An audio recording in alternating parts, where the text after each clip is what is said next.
से हमारे संवाददाता खास बातचीत करने ले चलेंगे। फैसले को मैं बहुत ही दुर्भाग्यपूर्ण मानता हूँ। उत्तर प्रदेश की 60% से ज़्यादा आबादी को आरक्षण की सुविधा से आरक्षण के अनुसार चुनाव लड़ने से वंचित कर दिया गया है और इसमें साजिश उत्तर प्रदेश सरकार की है, जिसने बार बार न्यायालय के कहने के बावजूद तथ्य न्यायालय के सामने नहीं रखे। जहां तक पिछले किसी सुप्रीम कोर्ट के फैसले का प्रश्न है, मैं ये कहना चाहता हूं कि परंपराएं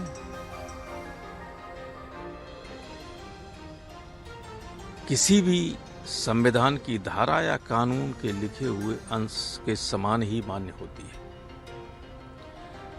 और इन परंपराओं के बिना चाहे संविधान हो चाहे कानून की किताब हो, उसकी स्थिति वैसी ही होती है जैसे मांस मज्जा के बिना कंकाल की, शरीर की कंकाल हो जाता है।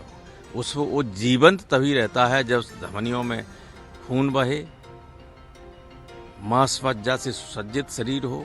तो ये परंपराएं रक्त वाहिनियों और मांस मज्जा की तरह काम करती हैं किसी विधान के लिए, किसी भी कानून के लिए। जब सारे देश में इसी तरह से अभी तक चुनाव होते रहे तो उत्तर प्रदेश पे ही ये फैसला क्यों लागू किया? इससे पहले भी उत्तर प्रदेश में हुआ फैसला तो बहुत पहले हुआ था।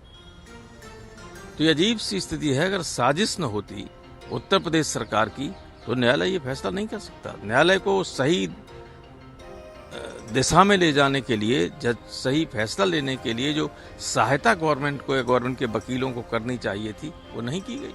तो ये साजिश है और दुर्भाग्य ये है कि बहुत सारे कहने को हैं मंत्री उत्तर प्रदेश में ओबीसी के, सब बंधुआ मजदूरों की तरह हैं। खास तौर से एक मंत्री जो लगातार बयान देता है उल्टे सीधे, जिसका मुंह कभी बंद ही नहीं रहता है, डिप्टी चीफ मिनिस्टर, वो अब क्यों बंद है इस पर नहीं बोल रहा है। इन सबकी साजिश है।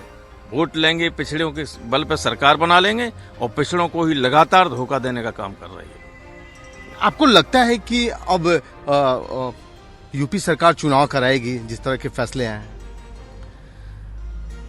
चुनाव तो कराएगी। अभी तो सुप्रीम कोर्ट भी है, लोग सुप्रीम कोर्ट में भी जाएंगे। जिनका हक छीना गया है वो बैठे नहीं रह सकते चुप। और गवर्नमेंट अगर इसी तरह चलेगी तो 24 में एक सीट नहीं जीत सकते लोकसभा की ये बीजेपी उत्तर प्रदेश में। आपका एक ट्वीट आया है, उसमें साफ तौर पे ये लिखा है कि मौर्य की स्थिति बंधुआ मजदूरों जैसी। अगर बंधुआ मजदूर जैसी होती तो मौर्यों और पिछड़ों की बात करने वाला बोलता क्यों नहीं? ये गलत हुआ है, हम सुप्रीम कोर्ट में जाएंगे इसके खिलाफ, क्यों नहीं बोलते? He should speak. लेकिन वो जानते हैं कि बोलेंगे तो हटा दिए जाएंगे। यह है स्थिति। समाजवादी पार्टी की तैयारी कैसी है निकाय चुनाव को? समाजवादी पार्टी की पूरी तैयारी है, हर तरीके से चुनाव लड़ लेगी, लेकिन पिछड़ों के हकों पे जो डाका डाला जा रहा है उसके लिए भी हम लड़ेंगे। आपसे बात करने के लिए शुक्रिया। कैमरा पर्सन डीके के साथ पुष्कल, भारत समाचार, दिल्ली।